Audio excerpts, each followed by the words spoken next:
اے اللہ ہمارے والدین کو تندرستی صحت دے۔ تکبر سے بچیں۔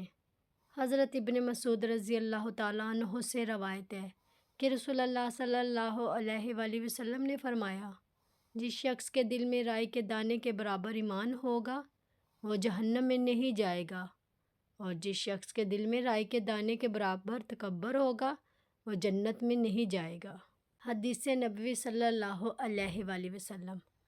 حضور صلی اللہ علیہ وسلم گھر تشریف لائے تو روٹی کا ٹکڑا گرا ہوا دیکھا۔ آپ صلی اللہ علیہ وآلہ وسلم نے اسے اٹھا کر صاف فرمایا اور کھا لیا، اور فرمایا، اے عائشہ رضی اللہ تعالیٰ عنہما، عزت دار چیز کی عزت کرو۔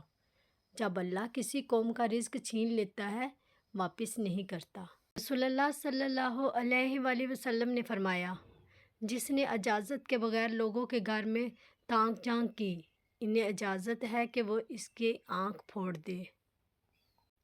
قیامت کی واضح علامات۔ دو مرد مردوں سے اور عورتیں عورتوں سے جنسی لذت حاصل کریں گی۔ مسجدوں کے احاطے عالیشان بنائے جائیں گے اور اونچے اونچے ممبر رکھے جائیں گے۔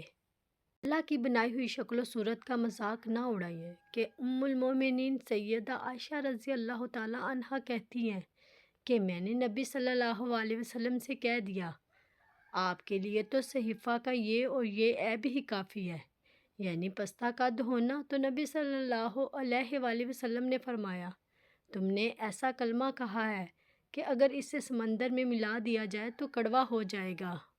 سب سے باعزت۔ اے لوگوں، ہم نے تم سب کو ایک مرد اور عورت سے پیدا کیا ہے، اور اس لیے کہ تم آپس میں ایک دوسرے کو پہچانو، تمہارے کنبے اور قبیلے بنا دیے ہیں۔ اللہ کے نزدیک تم سب میں سے باعزت وہ ہے جو سب سے زیادہ پرہیزگار ہے۔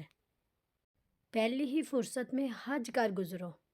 رسول اللہ صلی اللہ علیہ وآلہ وسلم نے فرمایا، جو شخص حج کا ارادہ رکھتا ہو اسے پہلی ہی فرصت میں حج کر لینا چاہیے، کیونکہ پھر کبھی آدمی کو بیماری آ لیتی ہے، کبھی سواری ساتھ نہیں دیتی، اور کبھی کوئی ضرورت روک لیتی ہے۔